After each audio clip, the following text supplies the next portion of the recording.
Olá pessoal, nessa videoaula eu vou querer explicar um pouco sobre essa playlist de EDO de ordem 2 e de ordem superior. Essa playlist, vamos dizer, eu queria dizer inicialmente que contém muitas ideias didáticas razoavelmente novas que me motivou a escrever o livro de EDO. Tá? Então aqui foi esse, o conteúdo dessa playlist foi o principal motivador. E esses vídeos, como sempre, ele vai ser um material complementar para o meu livro de EDO, que eu estou ainda escrevendo, né, nesse momento. Então, o que eu queria passar para vocês é que, quando eu estou dizendo motivador, é que eu tenho muitas ideias didáticas novas, que eu acho que pode ajudar muita gente, e isso foi vamos dizer, o meu gatilho inicial. Então, o que eu quero falar disso? Primeiramente, essa playlist ela vai contemplar tanto a parte desenvolvimento básico teórico de EDO linear de ordem 2. Quando a gente fala básico, vai ter um pouco do teorema de existência e unicidade, também vai falar do Brunskiano, vai ter todo o desenvolvimento teórico necessário, e claro, que vai ser a grande parte da playlist, resolução dessas EDOs, principalmente com coeficientes constantes e a equação de Cauchy-Euler.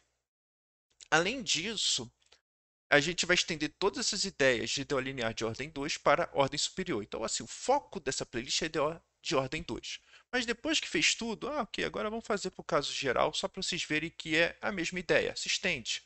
Só que, claro, aumenta um pouquinho a notação, vamos dizer assim.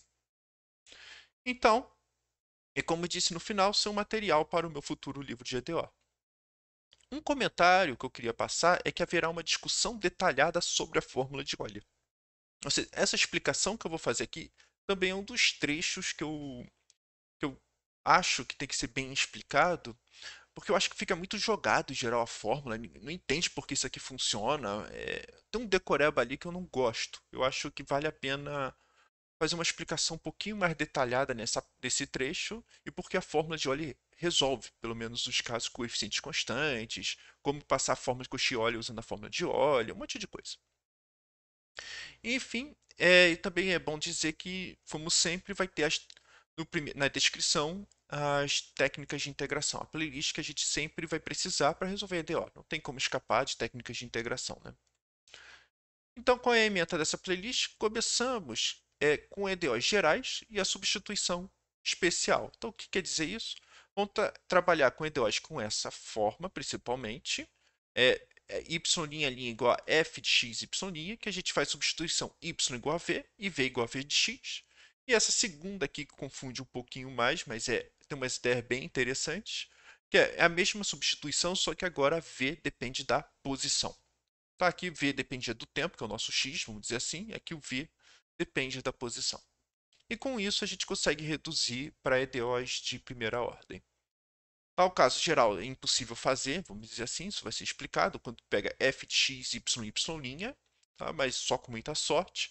Mas a gente vai especializar tudo agora para EDOs lineares de ordem 2, começando com a parte homogênea. Então, o que quer dizer? O que a gente vai fazer? Esses três tópicos. Discussão com o método anterior e com a física, ou seja, resolve muito caso no anterior, mas também não resolve tudo. Então, vai ter que ter uma discussão que resolve, o que não resolve, por isso que precisa também dessa teoria.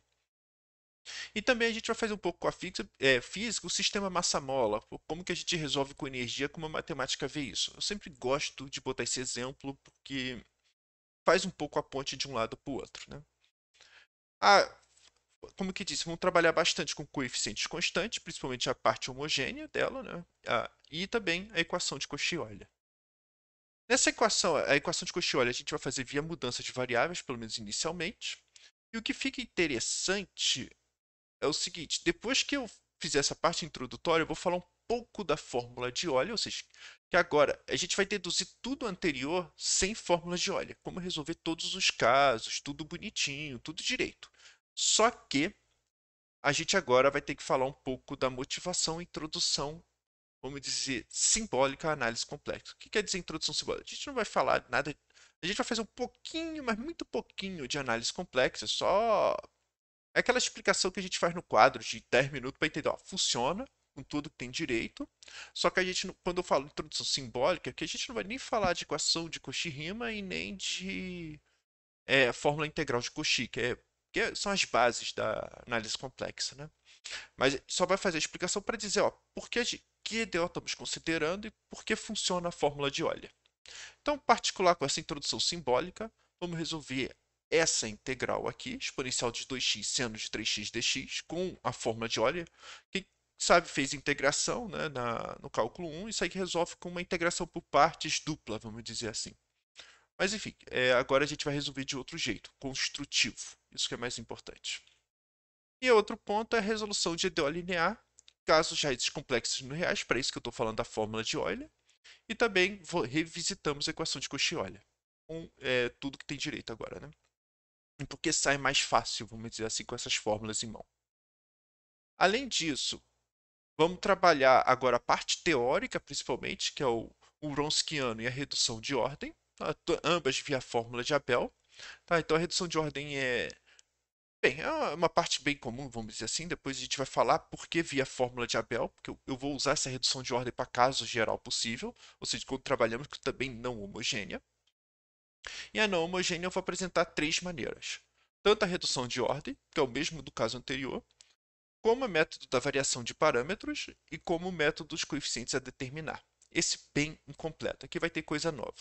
O método da redução de ordem, não sei por que não aparece em muitos livros de EDO, pelo menos eu não vi, mas dá destaque principalmente ao método dos coeficientes a determinar, muito destaque, e, e o método da variação de parâmetros dá pouco destaque, porque tem integral que dá trabalho, vamos dizer assim, aquele exponencial de 2x sendo de 3x aparece, né?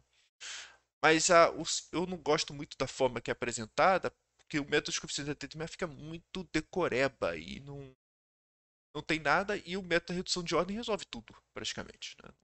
Faz, assim, pelo menos por caso de ETO de ordem 2, resolve tudo mesmo. Não vejo motivos. Para não explicar isso, eu costumo fazer mais o item 1 do que o item 2 e o item 3, por exemplo. Mas enfim, como do coeficiente a determinar, como eu disse, é bem completo, eu coloquei embaixo, separado, métodos anuladores, mas vai ser feito depois que a gente começar com EDO de ordem 3 e superior, ordem 4, etc.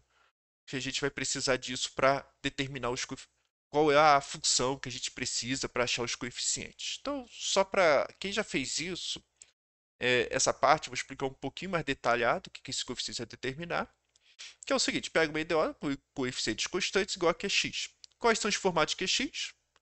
Apenas o polinômio, e esse QX igual a exponencial de kx com K complexo.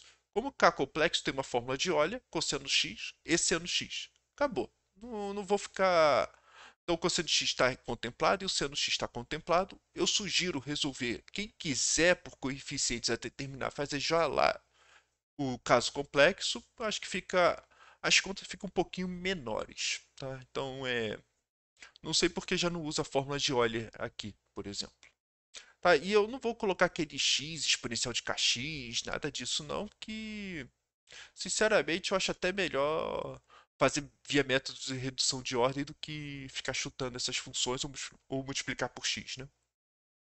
Então, como eu disse, para isso aqui funcionar, o cosseno x seno x, vai ter que explicar o princípio da superposição. Não tem como escapar disso. E, finalmente, a gente vai falar de EDO de ordem superior, que é tudo que a gente fez de EDO linear de ordem 2, né? Então, vai ser repetido, porque chama de redução de ordem, para vai ficar mais claro aqui. E também vai ser a variação de parâmetros que funciona melhor agora, nesse caso, para EDO de ordem 3, por exemplo. Principalmente quando a gente não consegue achar as equações. Tanto coeficientes a determinar para EDO de ordem 3, como variação de parâmetros. EDO de ordem 2, redução de ordem já resolve, repito, resolve praticamente tudo. E finalmente, assim, tem para falar do método dos anuladores, tem que falar de operadores diferenciais. Então, com isso, a gente volta, resolve aquela parte de EDO de ordem 2 do coeficientes a determinar, revisita, né, vamos dizer assim, e a gente faz a dedução da fórmula da EDO homogênea. Então, quando a gente fala métodos anuladores, é importante dizer que eu falei que estava bem completo o coeficientes a determinar. Com o método dos anuladores, ficou completo de novo. Tá? Ou seja, não foi destruído nada. É que eu acho aqui um pouquinho mais intuitivo. E com esse método, a gente consegue também fazer algumas deduções, uma parte teórica, que eu acho que vale a pena explicar. Então, vamos deduzir a fórmula da ida homogênea, caso geral, por exemplo. Então, finalmente, vamos falar do último tópico, é a parte mais técnica, que eu deixei até para o final. Na verdade, o teorema de existência e unicidade, né, ele, ele vai estar no início, pelo menos o enunciado dele, mas nada além disso, para explicar também o Wronskiano, tudo que tem que dizer, ou seja, a parte teórica vai ser explicada, mas também vai ter a parte técnica mesmo, que é a demonstração desse resultado. Então vamos demonstrar tanto o caso geral, ou seja, vamos usar o método de Picard de novo, quanto o caso específico para EDO linear por causa de domínio. Ou seja, a gente tem que resolver de novo a demonstração para que os dois enunciados tenham uma sutileza, uma pequena diferença. Então, os dois vão ter que ser demonstrados e não tem jeito. E finalmente é isso que eu queria falar para vocês. Eu espero que gostem. Bons estudos.